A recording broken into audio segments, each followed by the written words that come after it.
I live in town and I pay for my water, and I don't like paying to water my garden. It's 2 rain barrels attached to the roof. They are connected.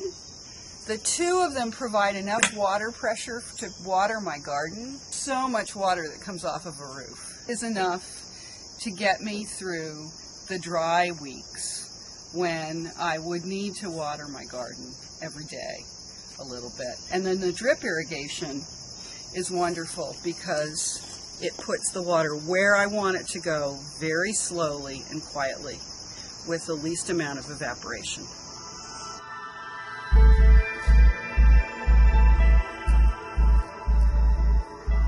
A big rain event, this fills up completely with water and actually pools, but it halts a huge amount of water that then quietly and slowly percolates into the ground. Nobody gardens alone, and I never would have been able to do this without the expertise of the folks at the Piedmont Soil and Water Conservation District office.